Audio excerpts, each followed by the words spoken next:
Super, donc bonjour tout le monde. Donc merci d'être avec nous ce midi pour notre entretien Mile Impact, là. Aujourd'hui, on vous présente le top 10 des astuces pour une pratique à distance efficace avec Mile. Je me présente rapidement. Mon nom est Charles, je suis représentant aux ventes chez Medfort. Mais aujourd'hui, on voulait laisser la place là, à notre collègue Arafat. Arafat, probablement que vous la connaissez de nom, là, c'est la directrice du support à la clientèle chez Medfort. Donc, vous avez probablement eu la chance de parler avec elle à un moment ou à un autre là, lors d'un appel. Tout simplement pour faire la petite histoire, là, Arafat est avec nous depuis 2016.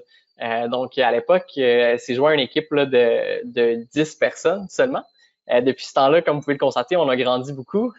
Puis maintenant, ben, Arafat elle-même est directrice d'une équipe là, de 8 personnes là, qui sont dédiées là, au niveau du support à la clientèle. Simplement pour vous dire, Arafat, là, depuis les débuts chez nous, a été aux premières loges de beaucoup de nos succès. Parfois aussi quelques situations plus difficiles à nos débuts. Mais sachez que c'est toujours elle là, qui est au fond là, au niveau du service de support là, qui est là 24/7. Puis je pense qu'elle se fait toujours un plaisir là, de répondre à vos questions, hein. Merci beaucoup, Charles, pour cette belle présentation. C'est vraiment gênant. Ben, bonjour tout le monde et bonjour à notre présentation d'aujourd'hui. Euh, je veux. Super. Au niveau de l'agenda de la présentation d'aujourd'hui, c'est assez simple. En fait, on va vous faire un top 10. Puis chez Medsport, on aime ça donner des bonus, là, fait qu'on a préparé un petit plus un, là, fait qu'en fait, c'est un top 11. On va vous présenter des astuces pour une pratique à distance efficace avec Mail. Vous allez voir, on va sauter un petit peu du coq à l'âne là, durant la présentation. On touche différents thèmes. Encore une fois, tout au long de la présentation, là, on vous encourage à poser vos questions dans la barre de droite là, de l'application. Nos collègues Patrick, Alice et Marie-Ève vont répondre à vos questions en temps et lieu, puis on garde certaines questions là, pour la fin. Euh, donc, euh, Gênez-vous pas à ce niveau-là. Puis juste pour vous donner un aperçu là, au niveau du top 10, en fait du top 11 là, finalement des astuces qu'on va vous présenter aujourd'hui. Je ne sais pas si tu veux mener un visuel. Assez rapidement, pour vous donner un peu une idée où on s'en va avec ça, on va commencer par l'importance là, de mettre à jour les profils de vos patients.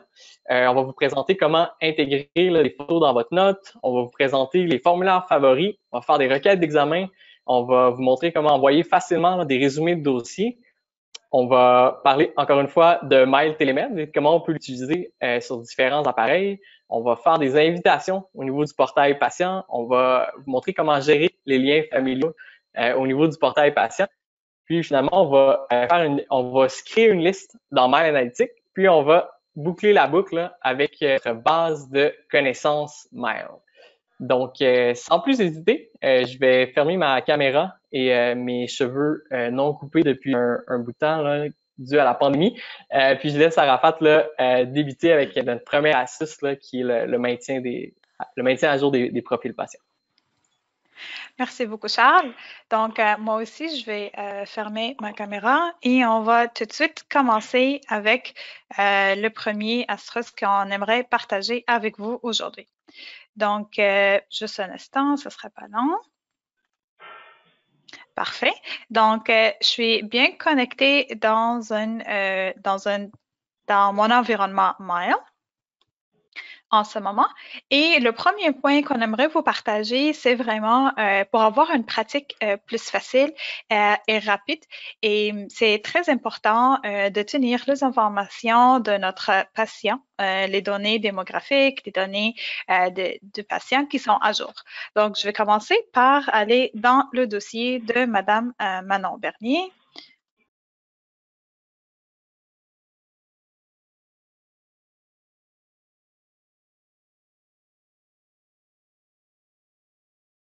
Parfait.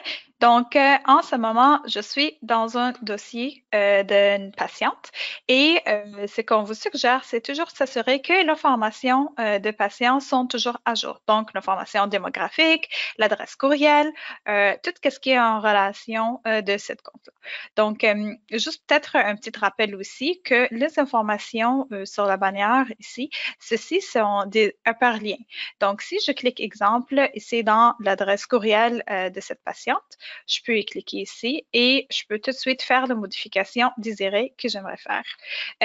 C'est la même chose pour le numéro d'assurance maladie, pour le numéro de téléphone. Ça va vous éviter de vraiment aller dans le profil patient et par la suite aller chercher c'est où l'information qu'on aimerait modifier. Donc, c'est comme un raccourci qui a été créé pour vous assister. Peut-être un sous-point qui est important à mentionner que pour l'adresse courriel, c'est très important de cocher OK pour contacter. Ceci va nous faciliter les envois des documents ou le partage de documents au portail patient dans le futur. Et vous allez voir un de nos points qui vont venir, ça va être en relation de partage de documents. Donc, on va en parler encore plus. Donc, je vais sauvegarder ça.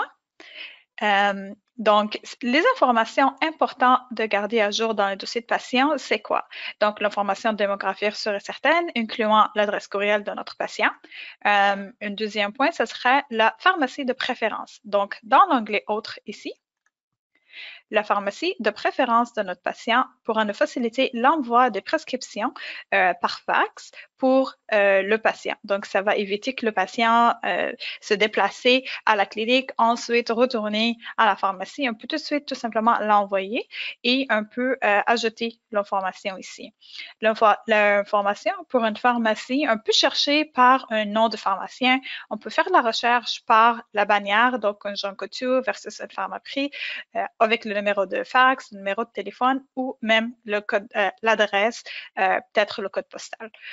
Par la suite, une fois que c'est ajouté, on peut tout simplement sauvegarder l'information et ça restera à jour dans le dossier de patient. Et un troisième point, ça sera les informations des cliniciennes. Donc, tout le monde qui traite notre patient, soit qui est dans la même clinique que nous, ou des consultants externes. Donc, dans l'exemple qu'on voit en ce moment, j'ai 2 personnels traitants qui sont à ma clinique à moi, donc ici, complètement en haut, et on a 2 consultants externes. Donc, j'ai un cardiologue et un médecin de famille. Ceci aussi va nous permettra par la suite de faciliter l'envoi, peut-être un résumé de dossier ou une demande de consultation par fax. Donc, c'est toujours important de mettre ces données à jour. Et le dernier point, ce sera pour les relations. La plupart, si on a un membre de famille qui vient qui vient à la même clinique que moi, exemple, ou que la même patiente, dans relation, on pourra ajouter l'information et on pourra tout simplement cliquer ici sur profil relié, ajouter, chercher le patient et ajouter c'est quoi la relation. Et on pourra le sauvegarder. Dans l'exemple qu'on a en ce moment, j'ai Madame Cassandra Beloin qui est une conjointe de Madame Manon Bernier. Donc, on va sauvegarder ces informations-là. Et voilà, maintenant, le dossier est à jour. Super, merci Arafat. Donc, pour notre deuxième astuce, on sait que les gens en ce moment travaillent à distance. Donc, on a tendance à recevoir peut-être un petit peu plus de documents, disons, de manière électronique. Donc, est-ce que tu peux nous parler comment on peut faciliter l'intégration, par exemple, de photos là, dans le dossier de nos patients? Oui, certainement. En fait, OK, parfait. Donc, on va aller, la première chose pour ce faire, c'est qu'on va ouvrir une nouvelle note dans le dossier de notre patient. Et on va aller dans les notes manuscrites. Je vais cliquer sur le petit plus ici. Pour aujourd'hui, je ne veux pas utiliser la caméra, donc je vais le fermer. Et on va rapetissir notre furteur. Donc, je vais juste le mettre un petit peu plus petit. Et en ce moment, moi, j'ai une photo dans le bureau ici, qui est une photo qui a été envoyée par un patient. Donc, ce que nous vous suggérons, c'est de télécharger la photo sur votre bureau et ça va être facile de, c'est comme je pourrais dire, de cliquer et glisser. Donc, je clique ma photo et je vais tout simplement la glisser là-dedans. Je peux faire peut-être une dessin pour juste marquer où est-ce qui est la petite ben, l'infection qu'on a. Donc, je vais le sauvegarder. Je peux aussi ajouter de texte si désiré. Donc, je peux ajouter de l'information. Et je vais sauvegarder là-dessus. Et en ce moment, ça fait partie de ma note évolutive et j'ai une visuelle sur l'information qui a été envoyée par courriel. Un peu qu'on est dans la note clinique. Je vais juste grandir ça. OK. Comme qu'on est toujours dans la note clinique, je vais prendre un peu plus de temps pour vous montrer d'autres trucs qui sont très utiles. Donc, une troisième astuce que j'aimerais vous partager, c'est les formulaires favoris. Donc, dans la section de formulaires, je vais cliquer ici sur les petits plus pour avoir accès aux banques de formulaires qui existent pour votre clinique. Comme que vous voyez, le banque de formulaires, ça pourrait être vraiment gros. Donc, pour chercher un formulaire, ça pourra prendre du temps. Habituellement, on vous suggère de chercher par un mot-clé. Donc, si je cherche ici, exemple, un dépistage de COVID, une analyse de dépistage, donc je vais tout de suite chercher le mot COVID et je vais avoir tout ce qui est en relation des formulaires qui sont en relation de ce mot-clé-là. Donc, pour le but d'exemple, moi, je vais utiliser celui-là. Et ben, je peux ouvrir le formulaire, le remplir. Je vais retourner dans Mail. Et si je retourne ici, désolé, au lieu de rechercher le formulaire, je peux tout simplement cliquer sur le petit étoile. En cliquant sur le petit étoile, ben, ça va le rendre en favori pour moi. Maintenant, si je l'annule, puis mettons que je suis dans un autre dossier de patient, je clique sur le petit plus et je vais l'avoir tout de suite au début ici. En fait, comme ça va faciliter pour les prochaines fois que j'ai pas besoin d'aller rechercher ou j'ai pas besoin de retaper le mot formulaire. Pour nos utilisateurs, c'est un peu de la même manière pour comme les médicaments favoris, on peut ajouter le petit étoile là-dessus. Peut-être, j'aimerais aussi vous faire un petit rappel, en fait, ou de nouvelles fonctionnalités qui va venir durant les prochaines semaines, qui a été partagée la semaine passée, qu'on va pouvoir envoyer des fax et aussi partager une formulaire au portail. Donc, juste à côté de notre formulaire, ici, on va avoir de nouvelles fonctionnalités. Puis, une fois que vous l'aviez, vous allez recevoir une communication dans Mail pour vous aviser de cette fonctionnalité-là. Parfait. Donc, une quatrième astuce que j'aimerais vous partager aujourd'hui, ça serait pour les envois des requêtes, des examens. Donc, moi, j'aimerais ouvrir une nouvelle requête ici. Je vais cliquer sur le petit plus. Et ben, je peux mettre une date d'échéance pour la requête ou je pourrais mettre une priorité, soit normal, semi-normal, urgent ou tout dépendamment. Si c'est urgent, on peut facilement cliquer sur urgent ici, puis on va avoir la priorité urgent avec un seul clic. La raison de la requête, je peux tout simplement cliquer ici et sur les textes cliquables, donc cliquer sur choisir parmi la liste et je vais avoir les données que moi j'ai configurées. Donc, les informations qui sont dans les textes cliquables, ça, c'est des informations qui sont configurables par utilisateur. Donc, c'est en super personnalisé et vous pouvez en mettre à l'infini. Pour le but de mon exemple, je mettrai un formule sanguine et je vais choisir la raison tout de suite. Par la suite, dans la description, encore une fois, j'utilise les textes cliquables. Donc, j'aimerais avoir, exemple, voici les tests que j'aimerais avoir en ce moment et je vais le fermer. Je vais le faxer en utilisant la signature électronique et je peux tout de suite écrire le nom de l'établissement. Pour cet exemple-là, je vais choisir le CLC à Mercier-Anjou. Donc, je peux tout simplement le choisir. Si l'établissement que j'aimerais avoir ou j'aimerais utiliser, ce n'est pas un établissement qu'on trouve dans le bottin qui existe dans Mail, ben, il n'y a pas de problème, je peux l'ajouter. En cliquant sur Ajouter, ça pourrait être un établissement public ou privé, n'importe lequel. Je peux cliquer ici et je peux écrire, exemple, Biron. Et je peux ajouter le numéro de fax. Donc, on va juste ajouter un numéro n'importe, et on va le sauvegarder. Une fois qu'il est sauvegardé, cette information-là est sauvegardée dans le bottin et tout de suite est ici que j'aimerais le faxer. Je vais ajouter mon numéro de NIP. Donc, j'ai ma signature qui apparaît. Je peux le faxer et ça va l'envoyer directement à l'établissement ou je peux le faxer et l'imprimer en même temps. Donc, mon patient va avoir une copie et l'établissement recevra une copie par fax. Super. Donc, au niveau de déjà au niveau de notre cinquième astuce, on est dans le dossier, on parlait de fax web. Donc, on sait que quand on travaille à distance, parfois on n'a pas toujours notre précieux là, personnel clérical sous la main, peut-être là, pour nous aider avec des envois de documents et tout. Donc, Arafat, est-ce que tu peux nous montrer comment efficacement on peut, par exemple, envoyer un résumé de dossier? Oui, en fait, c'est une question qu'on reçoit quand même récemment, je pourrais dire, assez souvent. Donc, pour envoyer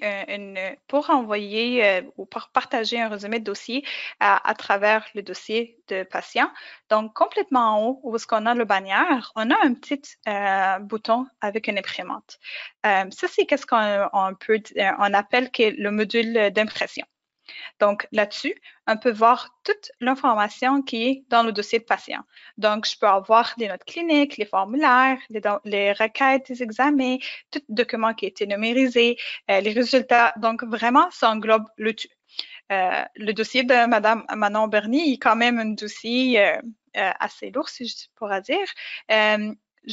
Pour le but d'exemple, ce que j'aimerais faire, c'est que moi, j'aimerais faxer les sommaires médicales à un autre spécialiste. Donc, dans ce cas, je peux tout simplement cliquer ici sur le petit engrenage qui est le paramètre de ce que je vois sur l'écran ici.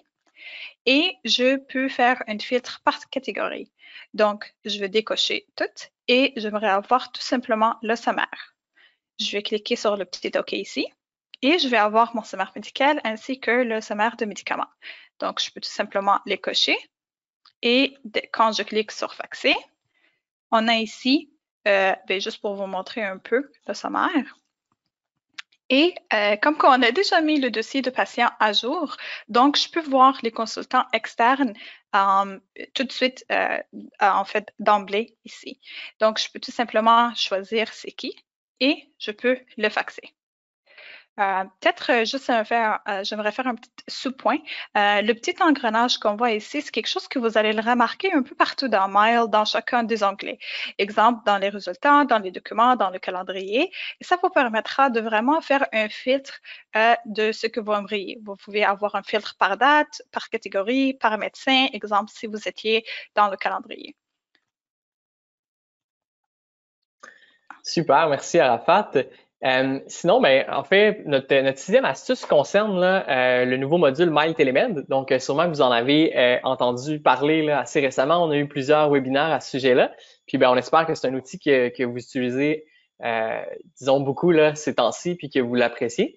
Mais on a souvent la question, les gens, là, parfois, sur leur poste de travail, n'ont pas nécessairement une caméra ou un micro. Donc, Arafat, est-ce que tu as une astuce là, pour leur permettre à ces gens-là en fait, d'utiliser MyTelemed quand même? Oui, parfait. Puis peut-être juste pour ajouter au point que tu as mentionné, Charles, une question qu'on a reçue au sport récemment, c'était un médecin qui avait l'autorisation d'ajouter un autre membre ou un autre intervenant dans la consultation qu'il y avait. Donc, ça pourrait être pour un médecin qu'on n'a pas les outils, donc j'ai pas de j'ai pas une caméra ou un micro, ou ça pourrait être qu'on aimerait inviter un autre intervenant, exemple un interprète ou un autre membre de la famille qui est autorisé. Donc, pour ce faire, on peut tout simplement cliquer sur le bouton de téléconsultation, donc encore sur la bannière avec une petite caméra. Je vais cliquer dessus. Peut-être on pourra faire l'exemple. Charles, je vais te choisir comme mon patient, puis je vais t'envoyer une invitation. C'est bon? Oui, parfait.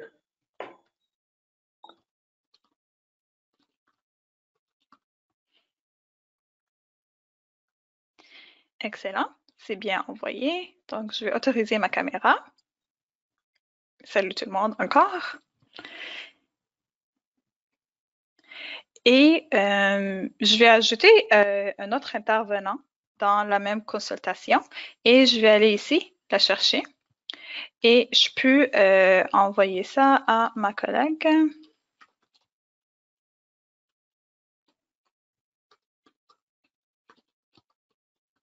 Parfait. Donc, je vais l'envoyer de cette manière. Salut Charles.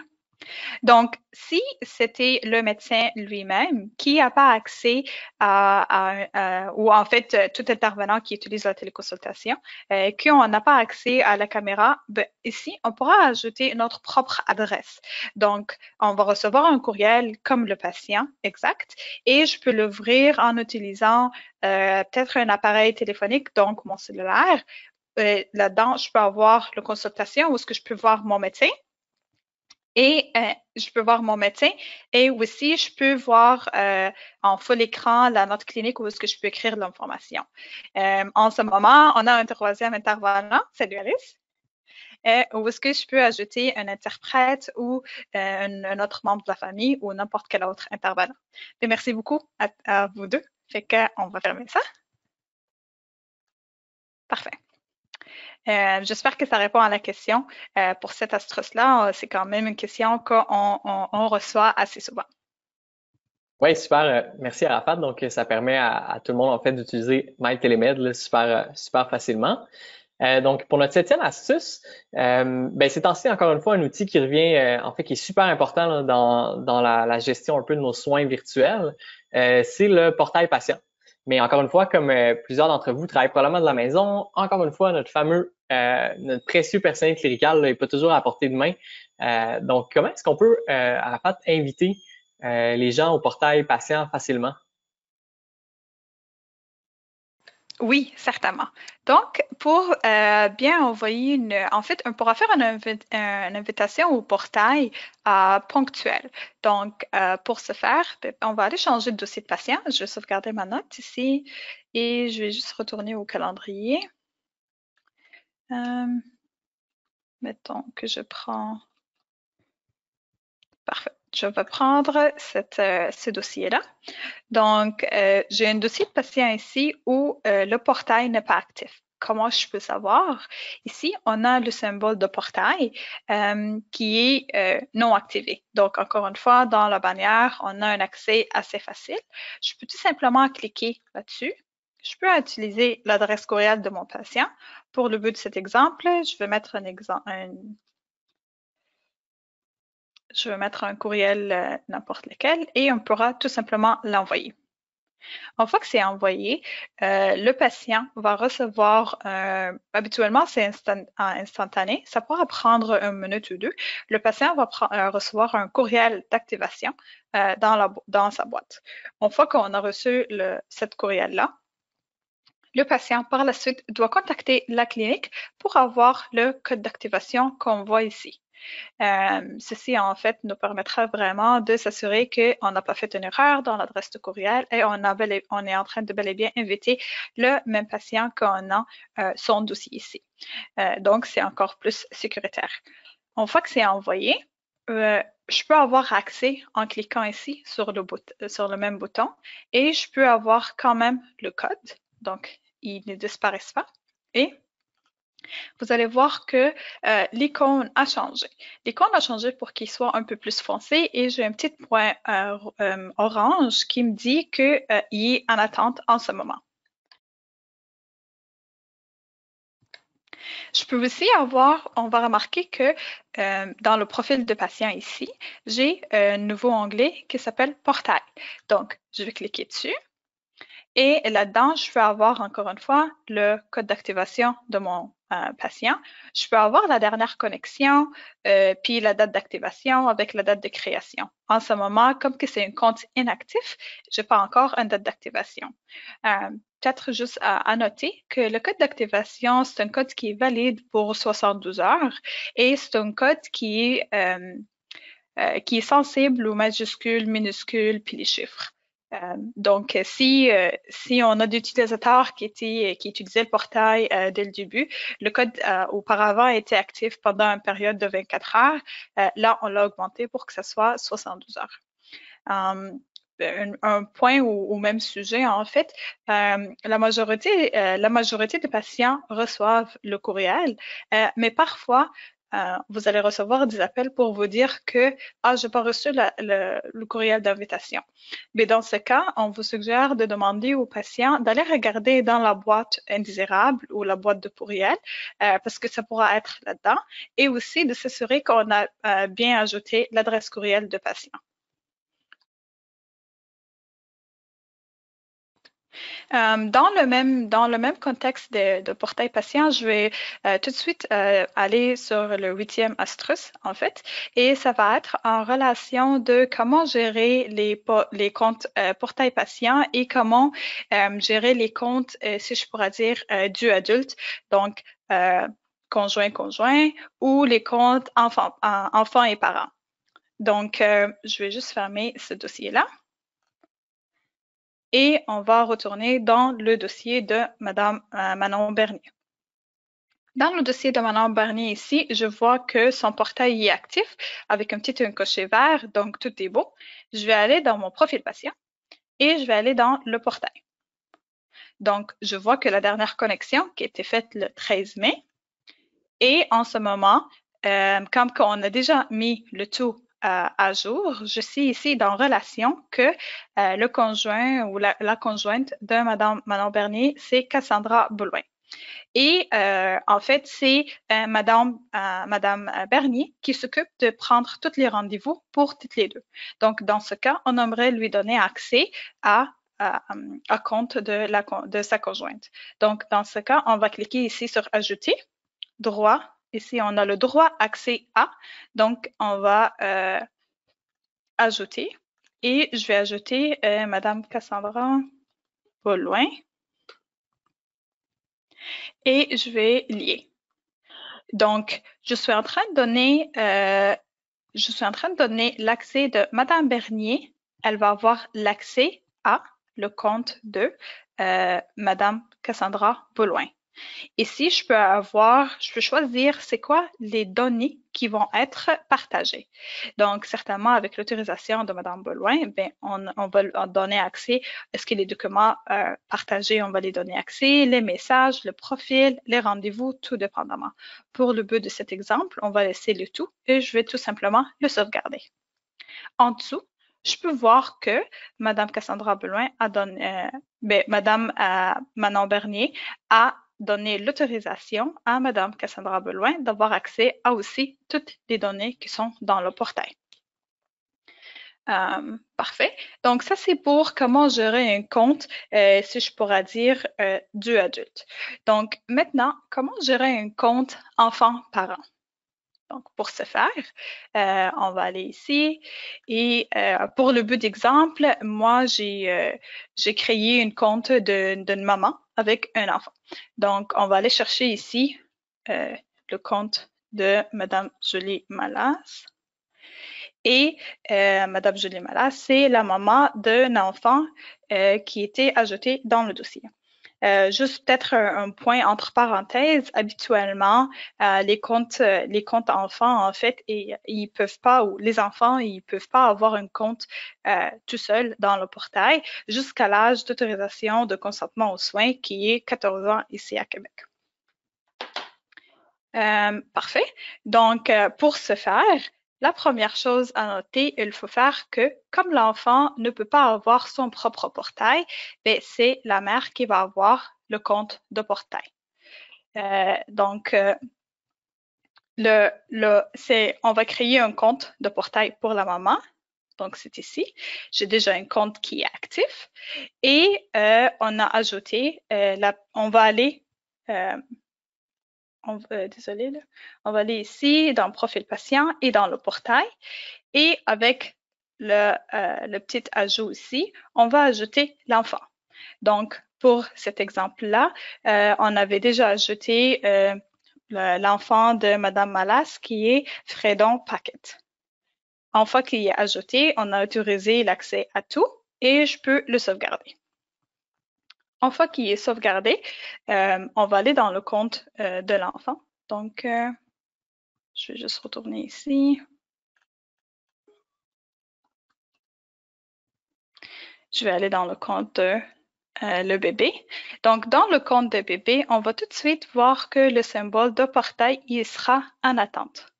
Donc, ça, c'est pour dire que c'est l'enfant. Donc, lui, il ne peut pas avoir son propre compte, on s'entend. Donc, c'est lié avec la maman. Je vais retourner, on va aller dans le profil patient. On va aller dans le portail et il n'y a pas de détail des comptes parce qu'encore une fois, il n'a pas un compte de portail qui est à lui. Par contre, il partage toutes ces informations avec la représentante qui est la mère pour le but de cet exemple-ci. Toute information qui est partagée de mon dossier d'enfant ou maman, ça doit être pour qu'elle puisse recevoir la notification dans sa boîte de courriel.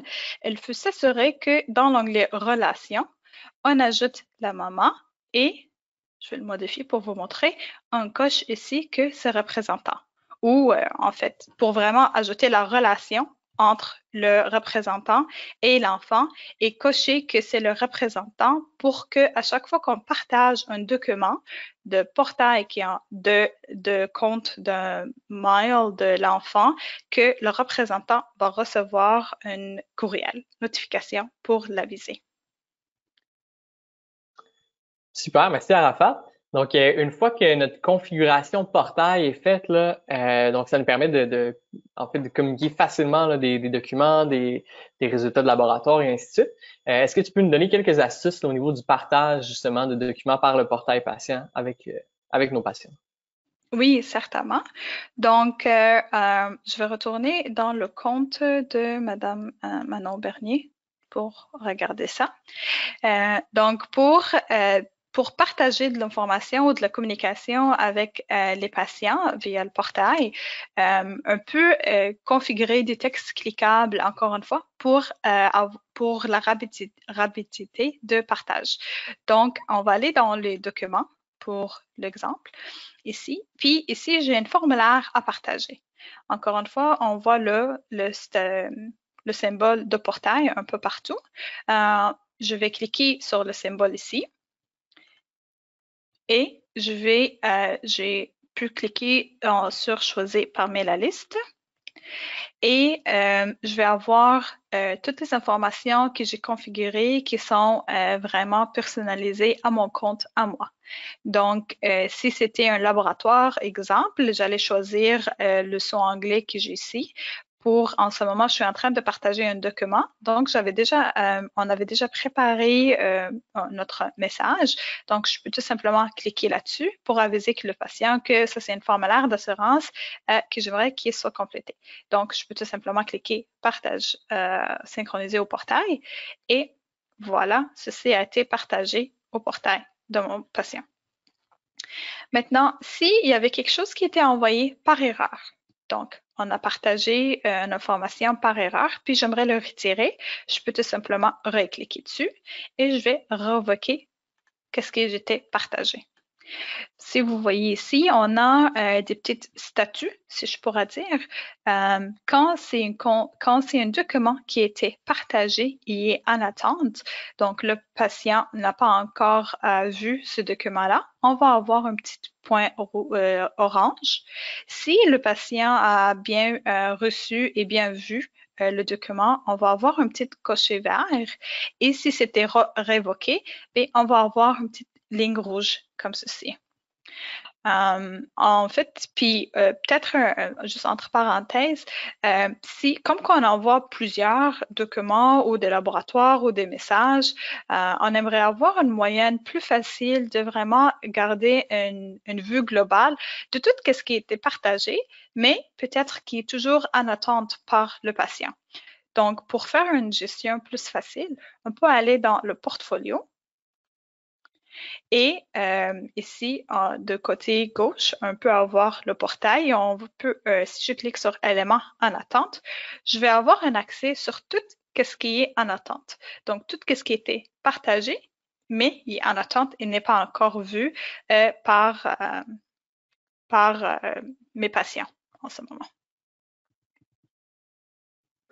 Super, donc merci Arafat. Je pense que ça fait le tour là, un peu de quelques petites astuces en lien avec le portail patient.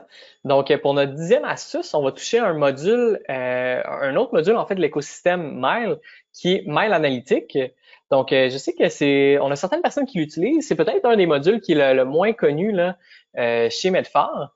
Mais est-ce que tu peux montrer aux gens comment ils peuvent utiliser Mile Analytique peut-être là, pour générer, par exemple, là, ces temps-ci, je pense qu'on a beaucoup de demandes à ce sujet-là, mais par exemple, pour générer une liste de patients vulnérables, là, pour être en mesure de faire un suivi là, en temps de pandémie, par exemple.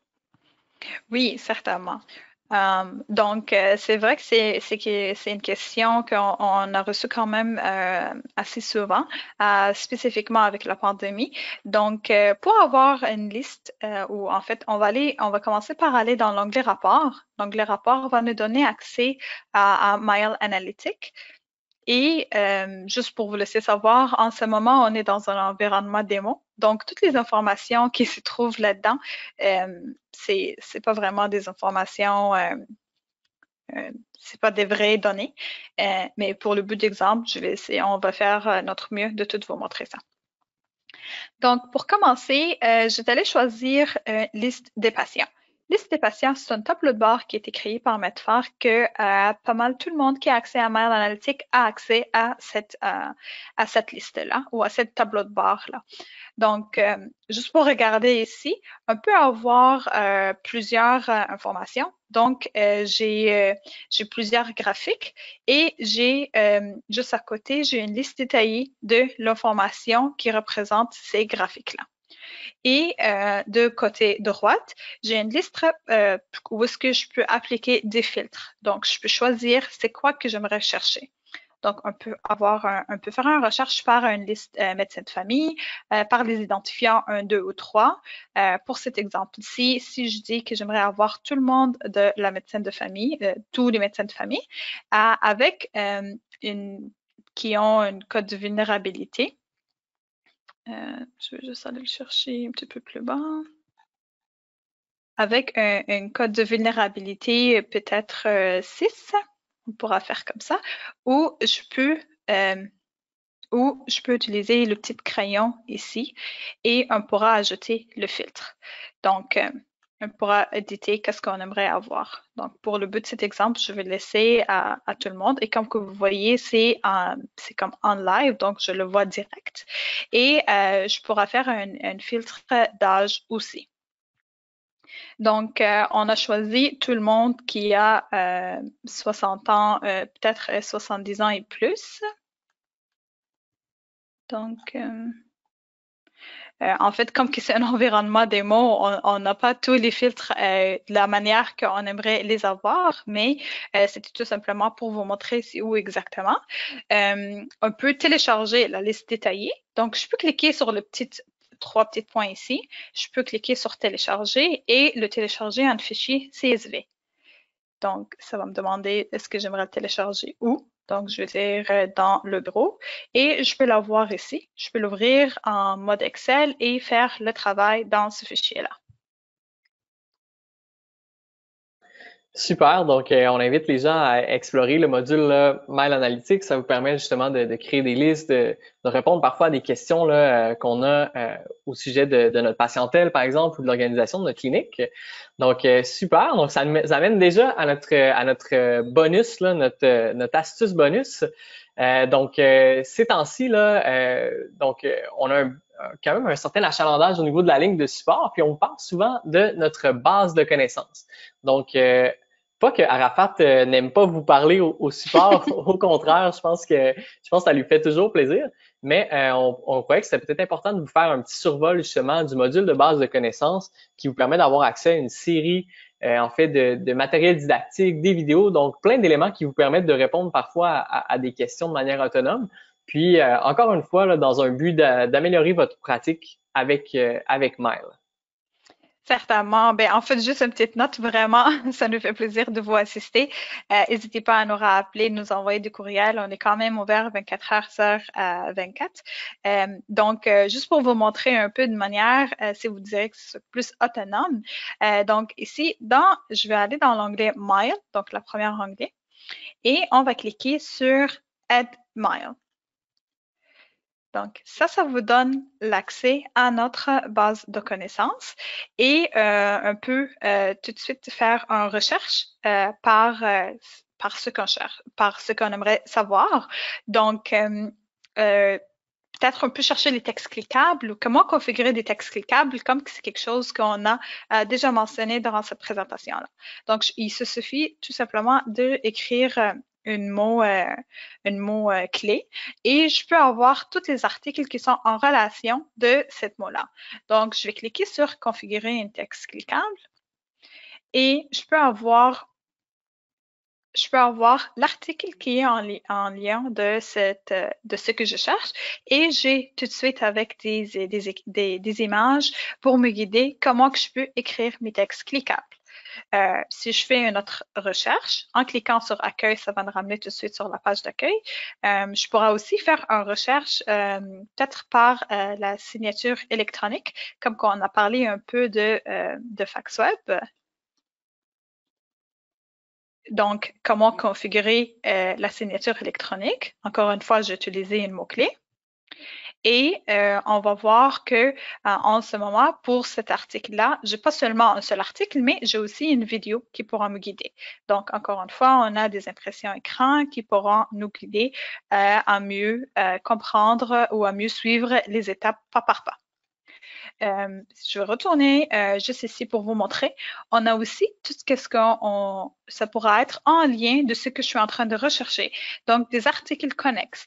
Je peux avoir comment envoyer une requête de laboratoire ou comment compléter une prescription qui pourra être en lien de l'envoi de l'envoi par FaxWeb. Donc, on utilise la signature électronique. Je vais retourner sur la page d'accueil. J'ai tout simplement deux petites choses à vous montrer aussi. Ici, on peut utiliser la barre de recherche très facilement, mais aussi on peut faire des recherches par catégorie. Exemple, gestion des rendez-vous. Donc, comment on pourra gérer les rendez-vous? Si je clique là-dessus, ben, je peux avoir tout ce qui est en relation de gestion de rendez-vous, soit en relation de RBSQ, soit en relation à partir de calendrier ou ça pourrait être en lien de portail patient. Donc, tout ce qui est en global d'un sujet, on pourra avoir tous les articles qui sont dans la même catégorie. Et le dernier point, c'était pour vous présenter ou pour vous montrer notre page état de service si vous n'êtes pas encore ou si vous n'êtes pas au courant, en fait. Donc, la page état de service, c'est quelque chose ça pourra nous permettre de faire faciliter le travail. Ça arrive des fois qu'on doit faire des mises à jour ou qu'il y a une problématique. Ben dans ce temps, on va le mettre à jour pour vous aviser qu'en passant, il y a un problème ou il y a une mise à jour qu'on travaille là-dessus. Donc, durant ces temps-ci, habituellement, les lignes du support sont quand même assez occupées. Et pour s'assurer qu'on ne manque pas vos appels, je vous suggère de peut-être s'abonner ici par adresse courriel. Vous allez recevoir des notifications dès qu'il y a un problème, dès qu'il y a une mise à jour, soit que ça commence ou que c'est résolu. Vous allez être notifié à l'instant. Et je te laisse la parole, Charles. Super, donc ben, merci Arafat. Donc, comme à l'habitude, on va procéder à une petite période de questions. Donc, on voit qu'il y a déjà plusieurs questions là, qui ont entré. Donc, on va peut-être laisser peut-être une petite minute ou deux aux gens là, le temps de poser peut-être des questions. Puis après, on vous revient là, pour une période de questions. Là. Donc, ce sera pas bien long.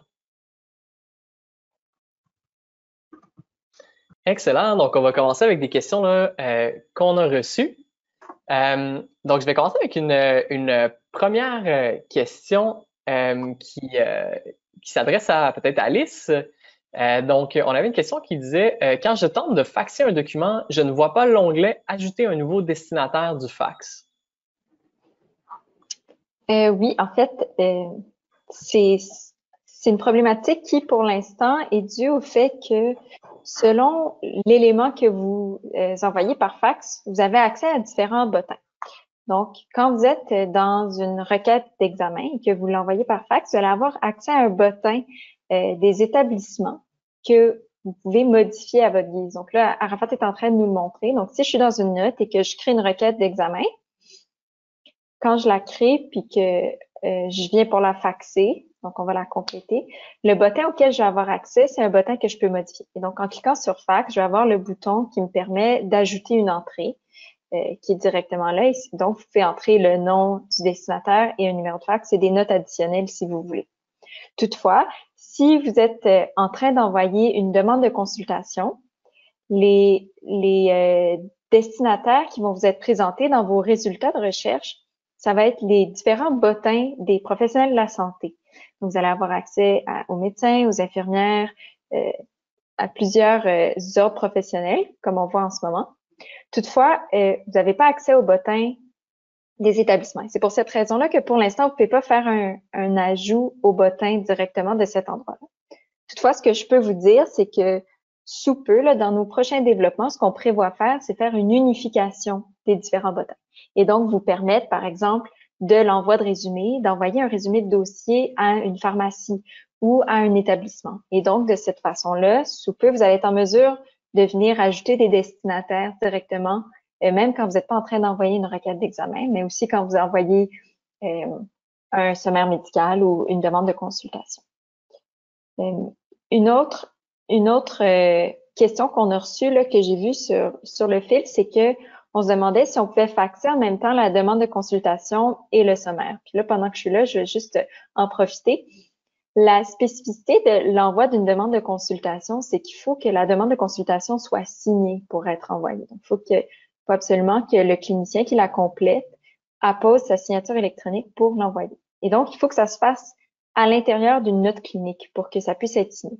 Alors que le sommaire médical qui est disponible, donc là, on voit que quand je faxe une demande de consultation, on doit absolument entrer le NIP pour apposer la signature électronique et être en mesure de faxer. Ce qui n'est pas le cas pour l'envoi du sommaire médical. Donc, quand on envoie un sommaire médical, si on veut envoyer une demande de consultation signée, on ne pourra pas faire les deux en même temps.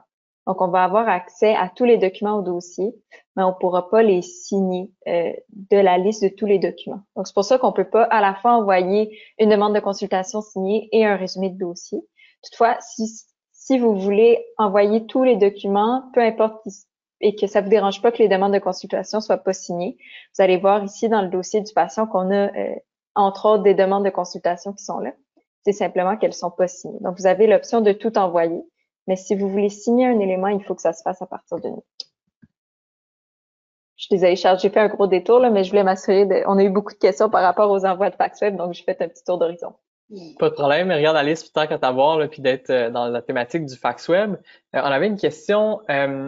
Donc, on nous demandait, j'ai remarqué qu'une fois les documents ou les requêtes faxées, il n'est pas possible de voir dans la section portfolio les fax.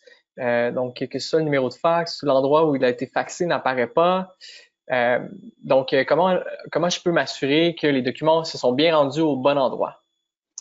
En fait, Aravat, si tu veux bien me suivre, on va aller dans le portfolio puis je vais vous montrer qu'on a les informations du destinataire. Donc, on a les informations du numéro de fax auquel un élément a été envoyé. Donc, quand on est dans la section Mes fax, on voit qu'on a une colonne destinataire. Donc, on voit ici, justement, là, on a fait des tests, par exemple, hier. Donc, on voit qu'il y a un sommaire qui a été envoyé à Simon ici. On a son numéro de fax ici. Donc, on voit le détail du destinataire directement ici. Ça vous permet d'identifier s'il y a un fax qui est échoué, s'il a échoué parce que le destinataire était mauvais. Donc, vous pourrez le renvoyer au bon destinataire à partir du dossier du patient en changeant le destinataire. Super. Donc, je te remercie, Alice. Donc, j'espère que ça répondait aux questions là, de nos utilisateurs. Donc, la prochaine question, ben, je reviendrai peut-être à Arafat.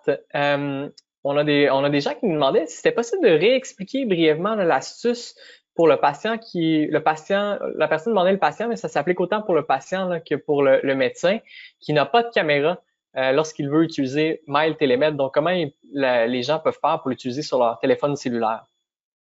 Oui, certainement. Donc, si je retourne dans le dossier du patient et on va cliquer sur le symbole de télémédecin. Je clique là-dessus et j'ai tout simplement à écrire l'adresse courriel de la personne que j'aimerais reçoit la demande de consultation. Donc, ce soit que le patient, peut-être qu'il n'y a pas de caméra, ou le médecin lui-même qui va écrire son propre adresse courriel et on va tout simplement l'envoyer. Par la suite, à partir de notre cellulaire, on va ouvrir cette courriel-là et on va aller l'accéder de là, puis on sera capable de voir le visuel de patient et aussi le médecin. En fait, dans l'exemple qu'on a fait tantôt, peut-être on l'avait pas mentionné, ça a sauté dans le tête, mais Charles, quand il avait ouvert la caméra, c'était à travers de son cellulaire. Donc, il faut tout simplement avoir accès à nos courriels à partir de nos cellulaires pour y avoir accès. Super, merci Arafat. On avait une autre question là, en lien avec cette fois avec le portail patient. Si le parent d'un enfant de moins de 14 ans n'est pas client ou patient de notre clinique, comment créer le portail patient pour l'enfant? En fait, c'était une question qu'on reçoit quand même assez souvent, je pourrais dire. Et pour l'instant, il faut absolument créer un compte il faut absolument créer un dossier de patient pour le parent.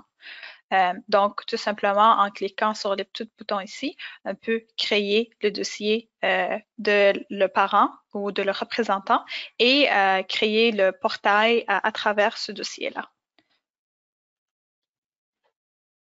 Excellent. Puis par la suite, on va pouvoir faire la même procédure, c'est-à-dire lier le compte de l'enfant au compte du parent pour lui permettre de recevoir les notifications. C'est bien ça? Exactement. Super. Donc, on avait une autre question des gens qui demandaient, je n'ai pas le module rapport pour faire la recherche dans mon mail. Donc, est-ce que tu peux donner peut-être une explication à ce niveau-là? Oui, certainement. Donc, le module rapport, c'est vraiment un module qui est donné par utilisateur. Ben, en fait, de un, il faut s'assurer que la clinique au complet a accès, la clinique a accès à Mail Analytics. Une fois qu'on a accès à Mail Analytics, ben, il faut demander aux gestionnaires ou aux admins à la clinique de s'assurer si on l'a, oui ou non. Ou vous pouvez tout simplement nous appeler au support, puis on va pouvoir vous le dire. Sinon, pour vous donner l'autorisation d'avoir accès à l'onglet rapport, il faut qu'on ait une demande de le médecin responsable, le gestionnaire ou de l'admin de la clinique pour vous donner cette autorisation-là. C'est un module qui est quand même assez informatif et assez sensible avec des données de patients. Donc, ça doit être une demande par utilisateur et non par clinique. Donc, ça se peut que c'est à cause de ça que vous ne l'aviez pas en ce moment, mais il faut tout simplement valider avec l'admin de la clinique. Excellent, merci Arafat. Donc, on va revenir encore une fois au fameux fax web. Donc, je ne sais pas si Alice, tu peux encore peut-être nous répondre là, au sujet de cette question-là. Donc, comment fait-on pour effacer la liste des fax échoués déjà renvoyés là, dans le portfolio? C'est une question qu'on reçoit beaucoup, Charles. Effectivement, là, il y a peut-être deux trucs que je peux vous donner.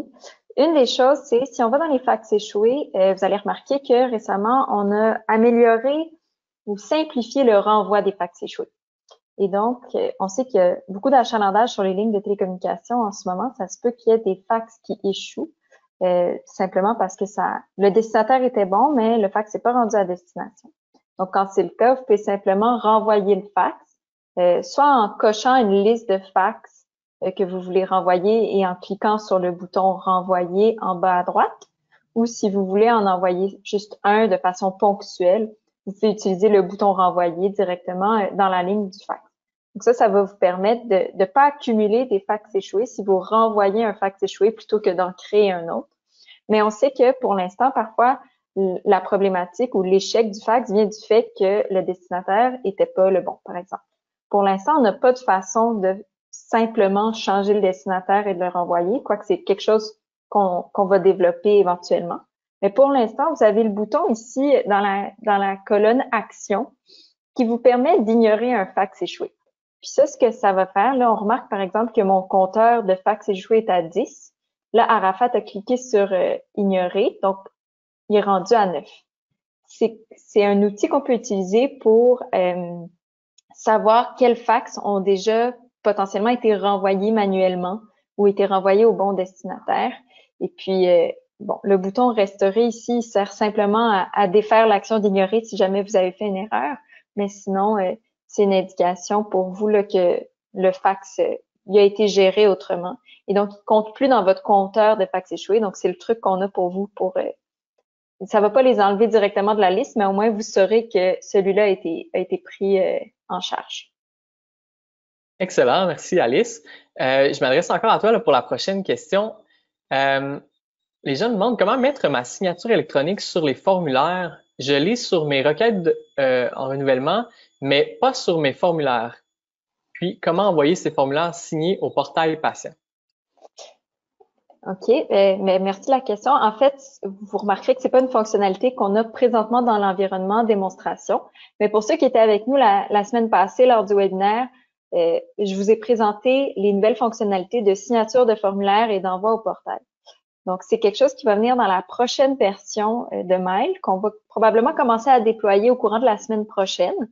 Donc, la signature des formulaires PDF et l'envoi au portail de requêtes d'examen, de formulaires, etc.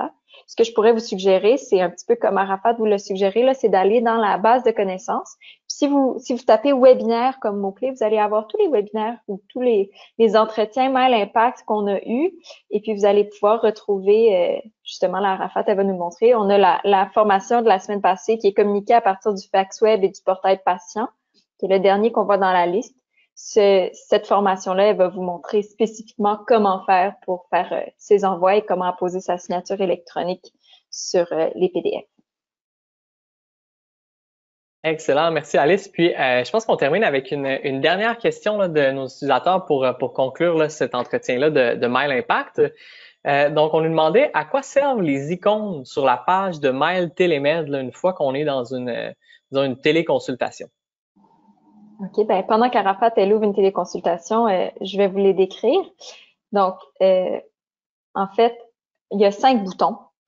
Il y a un bouton qui sert à couper la transmission visuelle. Donc, si vous êtes dans un scénario où vous voulez pas que votre patient vous voit, par exemple, le premier bouton, qui est le bouton en haut, il va vous permettre de vous cacher. Donc, si Arafat le clique en ce moment, ben, on va perdre Arafat, ce qui est très dommage. Donc, on va recliquer pour la retrouver.